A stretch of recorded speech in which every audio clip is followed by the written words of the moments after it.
Foundation and Illinois Press Association's virtual convention. We hope you found some new ideas, tools, and answers to questions to help you at your newspapers. We are able to bring this virtual convention to you because of our sponsors. They are Lineup, Ameren, Illinois, Modulus, Illinois Farm Bureau, Our Hometown, Associated Press, Law Bulletin Media, Shaw Media, Metro, Daily Herald Media Group, Newmark Credit Union, LRS Web Solutions, and Advantage Newspaper Consultant. Now, during this session, if you have any questions that pertain to the topic, type them in the Q&A that you'll find down at the bottom of your screen, and we'll get them answered either during the session or after. Now, we have one of our silver sponsors, Matt Larson, the CEO of Our Hometown, and he is going to talk to us about using automation to increase audience revenue and engagement. Hi, Matt. Welcome. Hey, Sandy. Thank you so much. I appreciate you putting this together and being the MC through all this. So great work on that as always. And I really just want to thank you, the Illinois Press Association, for having us today. I'm really excited to talk to you about some of the things we're working on. But right now you should be able to see my screen and it should say using automation to increase audience and revenue. This is kind of like my go-to topic these days because we're constantly expanding into this area. So these are the topics we're going to talk on. I'm going to get into them each in detail. But first, I just want to give you a little bit of background on us. Again, my name is Matt Larson. I'm the president and CEO of Our Hometown. And we do web publishing solutions for local newspapers, mainly web design. So a little bit about us. We manage hundreds of newspaper websites and native apps from across North America. And we do this all on a WordPress-based platform that's been customized for newspaper publishers. It's a family business founded in upstate New York in 1997. And our number one priority has always been customer support. So, we're very involved in, producing the website on a week-to-week basis. And, we're having a lot of these conferences with publishers. We're constantly getting feedback on what they need. And because we're based on WordPress, the platform is constantly evolving. The technology allows us to do that and change the feature set based on publisher feedback. And so these features we're going to talk about today all came from publishers, basically, that said, I need to just automate these processes. I know I need to do them, but I don't have the time. So in the next 25 minutes, we're going to basically discuss how we can automate a lot of the things that you're probably already doing today, how you can automate them with your current website, how we could help you do them on WordPress. And, we'll just explore all the different options. Subscriptions, auto-renewing subscriptions, number one on my list as something that you should be offering to your subscribers. We'll talk about why. Newsletter marketing, how you can automate a lot of that. Social media marketing, how that can be automated, the posting on all those different channels. Related stories. This is the newest technology that we're developing. It's a way to drive engagement and keep people on the site longer. And what we're interested in is automating the recommendations. So we'll talk about that. Automated audio content, and then also how you can turn your newspaper into a podcast with that content. So the automation, it comes in two steps, producing the audio files and then also getting them out to the podcast channel. So we'll talk about how, the tools that we're using for this, some of them are third party, some of them are things that we've developed. Okay, number one, the first opportunity for automation that I think every publisher should, consider, ask your vendor if this is possible on your website. It certainly should be, is auto-renewing digital subscriptions. So how many of you on the call today currently offer auto-renew to your subscribers? Good morning, David. Thank you very much. I appreciate that feedback. So this is the next follow-up question. After you give me your quick introduction, how many of you offer auto-renewal? I'm just interested in kind of polling the room. Welcome, El Paso Journal. Thank you very much. Because I think the reality that we're looking at today, I'm kind of giving away the poll here. The month-to-month model with auto renewal is kind of the norm for accessing digital content. That's my argument for this. I mean, that's one of the biggest, I think, points you can make, but it's also easier for the subscriber. So, you just look at Netflix, HBO, Hulu, all these digital content providers. That's how they do it. It's really the only option they have. But I think it makes sense to offer this in addition to whatever you're doing today. As a print newspaper, you can still offer the annual subscriptions, but definitely think about the month to month for digital only, because that's a really easy thing to implement. The way you would implement it is first by setting up a merchant account. You can do that with any of these vendors. We recommend Stripe. No financial reason for that. We don't get any benefit from that endorsement, but they're just a great platform. They do everything that you're going to ever need, but you can also do PayPal and authorize.net. These are actually free services, on a month-to-month basis. There's no, licensing fee or anything. You just pay the transactional cost, the same as you would in the office, by running the credit card, if you take the order over the phone or whatever. So to me, that's a complete, no-brainer. You might as well set this up. It's not going to cost you anymore, and it's going to save you the time of running those cards. So the other thing that I like to talk about is considering the Netflix model, which is to discount the first month. Or like Netflix and all, those other providers do, they give the first month for free or the first week completely free. But it does require a valid credit card to get that free access. And so that gets them into the system. You can get them into the auto renewal system that way. And they know, that's all clear, very clear up front when they're signing up that, it's going to auto renew at the full price. But that's basically the strategy. You bring them in, get your foot in the door, start delivering value, get them on the newsletter list. That's a key thing. We're going to talk about that more in a minute. And then they can cancel at any time. With all these auto renewal options, it's very easy to cancel. There's no obligation whatsoever. That's kind of the point. And that's why, you would charge more of a premium for that. This is an example of pricing from Journal Topics or Journal Tribune. And, they're about $1 a week in print, but they're charging this premium for the month-to-month access. So I think that's definitely something you can take advantage of. So with newsletter marketing, though, I look at this in 4 different phases. Okay. And the automation comes in phases 3 and 4. So phase 1, everyone's got to be doing this, sending a regular website update through a newsletter to your paying subscribers. Okay. So these are people that have given you their email by just signing up for a subscription. So we have their email in our system. How many people are doing that? Let's get a poll on that. So Kim from the El Paso Journal, I appreciate your answer earlier. For this one, I'm going to put you on the spot. Are you sending a newsletter to subscribers? That would be the first phase. Because what this is going to do is it's going to reinforce the value of the subscription, because then they're getting these push notifications effectively every day to their email that bring them into the website. They read a couple articles, and then, it's just the psychology of the auto renewal, at the end of the month when they see on their credit card statement that, okay, yeah, I'm paying again for a subscription to the newspaper. Well, I read a lot this month, because of the newsletter. They don't think of that, but that's why. And so that's the idea behind that. So I'm just trying to establish the value of newsletter marketing, and then we'll look at how to automate it. David, first of all, Kim, thank you for that feedback. No newsletter yet. Okay. You're not alone on that. But I'll show you some ways that you can get started with that really quickly. David says we have a morning newsletter to signups.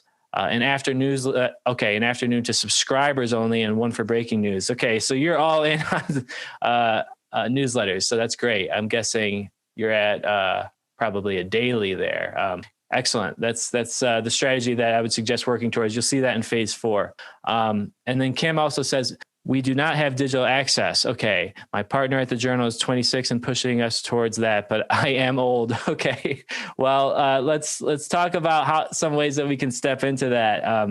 So with MailChimp, Constant Contact, those are the common platforms that you can use. You just give them your email list, and you can manually send out newsletters from there. Ideally, you'd have something that integrates with your website. That's how our platform works. The newsletter plugin is just part of the website, but we'll talk about that more in a minute. Phase 2, once you're sending out those newsletters to your active subscribers, is what David's already doing, which is to create a sign up newsletter channel, which allows, a free sign up to maximize your reach. But what you're doing really is building a list of leads, because what you're marketing this newsletter as is a daily or a weekly update of news from the paper. Anyone that voluntarily puts their email into something like that to sign up for those updates is clearly a lead if they're not already paying. So that's how I look at it. You're building your lead list, and then we're going to convert those leads to paying subscribers in phase 3 and 4. Okay, so those first 2 steps can be completely automated. So automating sending regular website updates to paying digital subscribers, a lot of that actually can also be done with MailChimp and Constant Contact, as I understand it. I've done it with MailChimp before. You can do it with RSS feeds, but ideally, there's not multiple platforms and multiple places you have to log in to handle your marketing. It would ideally be integrated, and WordPress does offer plugins for newsletters that auto-populate these preset templates that you can set up. So that would be the way I would recommend you go, and we can offer that solution on our platform.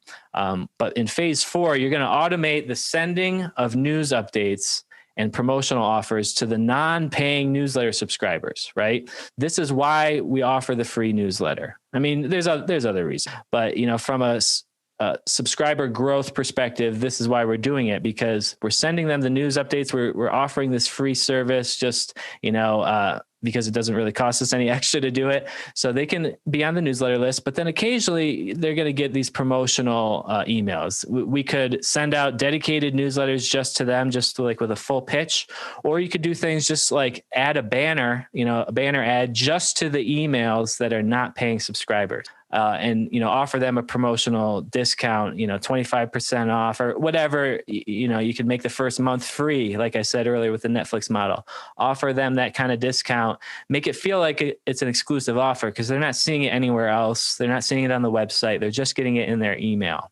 And for a long time, people were doing that manually. They would segment their audience, their newsletter audience, into 2 lists: expired or free signups versus their active subscribers, and then they would send emails to them manually. But we actually have a plugin that does it automatically. It'll segment into 3 audiences: your expired subscribers, your free signups, and your current subscribers. So then you can send them all different messaging. And again, you're going to target those non-paying emails with coupon. So that's our strategy. It's a great way to do it, because then you can very clearly measure your results when you have a coupon like this. At least on our platform, the coupon, it tracks every subscription, obviously, that's been bought with that coupon. Any system's going to work like that. So this is how I would structure that whole kind of sales funnel flow. Okay.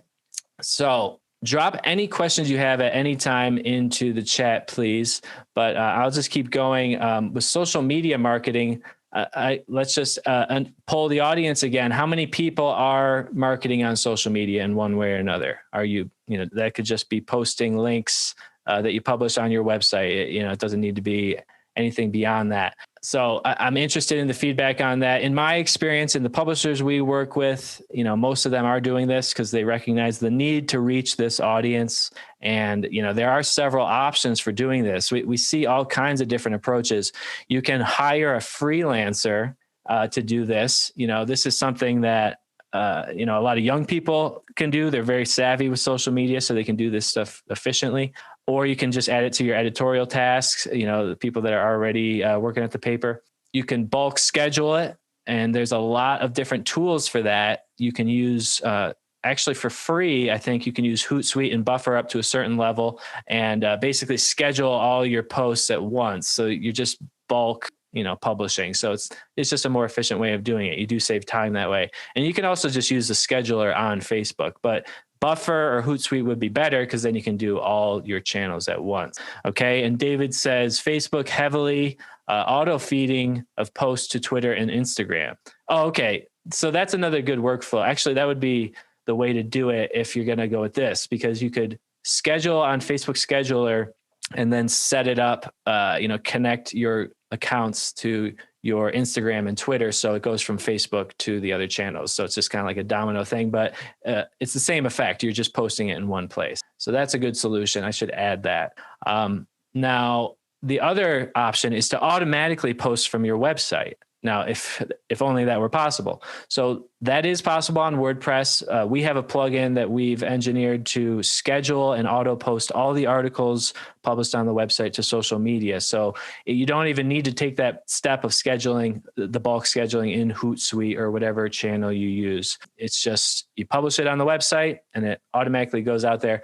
There's some neat options where you can kind of spread things out and embargo the posts a little bit so that they don't go out on all channels at the same time. So that would be the different options I would look at for automating at least part of your social media marketing. Related stories. This is the new thing that we're getting into. Well, we've really been working on this product for a while now, but we're just launching it and testing it. So let me ask you this. Of all of our attendees today, how many of you have some type of a widget or automated tool to recommend content to readers on your website? Okay. What I mean is, a lot of times I've seen on sites, I think it's the Wall Street Journal or New York Times, you're scrolling down, reading an article, and a little box will pop up in the bottom right corner. You might also be interested in this.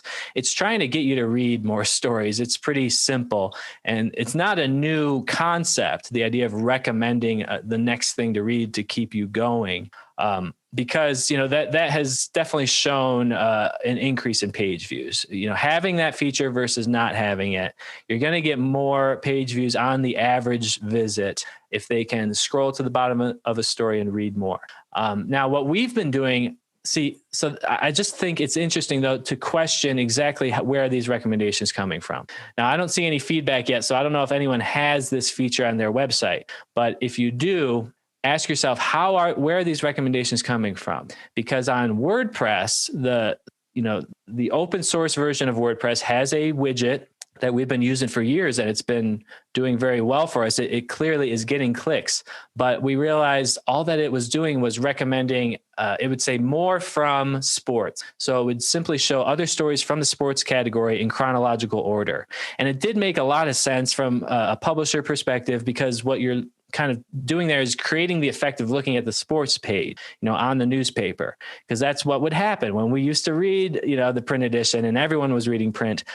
You would go to one story and then another story would catch your eye. So that was the idea behind more from sports. But I think that's a very simplistic way to make recommendations. It's the most simple, here's another story from the same edition in the same category. We can do a lot better. And so what we're doing now is using machine learning to improve those recommendations through this related stories feature. So it's no longer just more from the category. It is now, related stories that are actually sharing the same topics. So we're using, natural language processing to go through and tag the stories automatically, who is mentioned in it, what organizations, what track star, what sports team are mentioned, and then go find the other stories that mention unfold over time, actually, which drives engagement with the archives. You can see on a sports story, it's a great example. You might see, their whole career unfold through the related stories recommendation. You're reading about their most recent game, but then you see a story from last year's big game recommended. So I'm just interested in this whole concept of related and recommended content. This is what all the social media platforms blew up with, their ability to recommend and curate content. And I think we could be doing the same thing. We could be doing it even better and keeping our readers on our sites longer. So I've only got 3 minutes for the last one. So I'm going to blaze through this one. Audio articles, this is going to allow you to get into audio content. So first of all, before we get into this, let me know if anyone is creating audio content for your brand at all, a podcast, if you're recording, meetings and putting them up on the website. I'm interested in anyone involved in audio, because what we're seeing is that people want to get into audio, but they can't because of the time involved in producing it. So that's why we developed this audio articles feature. It allows you to automatically turn the text articles on your website into these mini podcasts. And audio articles it's basically appears as a player at the top of every article, and you can have an audio ad play before the story. And so that's the monetization opportunity. And then we can actually package these individual audio articles together into playlists. So you have like a playlist of the newspaper, and then we can syndicate those playlists across the podcast apps. So that gets you into this new platform, this new medium, get your brand out there. People can discover the newspaper through the podcast, and that has been happening. They may not have ever even heard of the newspaper, but you come up in their podcast channel because they're an active podcast listener. And, that's the idea behind all this. We recognize that our audience and our potential audience gets news and information in all different forms. So, if we can automate the production of audio, then we can get to those people that prefer to listen. And so with automated audio content, we had this whole interview with editor and publisher. You can watch that on our virtual conference page. But I had some examples here. I'm kind of out of time, but really quick, I'll just end this, I think, by showing you one example of an audio article, because this was the last feature anyway. So we were done. But this is a story from Signals AZ, just to give you a quick preview of how this sounds. And so you'll hear the audio ad read, and then it will read the story. Audible stories made possible by the Prescott Hearing Center. Get your free hearing test today. It was just 80 years ago today, March 17, 1941, when then President Roosevelt announced to the world that the newest construction of the National Gallery of Art in Washington, D.C., was completed. In reality, the idea had been a long one in waiting, and had actually been approved by Congress and established in 1937. However, the National Gallery of Art is now considered to be one of the greatest museums in the world and one of the largest marble buildings. Okay, so the thing I want to leave you guys with today, we're just about out of time, is that we are looking for publishers to test our audio podcast feeds. So this is something that we can do on any website. I don't actually have a slide for this today, but it doesn't need to be on our platform. If you can just provide us an RSS feed, we can automate the production of the audio for you, and you can have your stories turned into, those Audible articles, and then we can feed it to the podcast apps. So if you're interested at all in talking about something that maybe we could help your newspaper with, I'd love to talk to you. This is my contact info.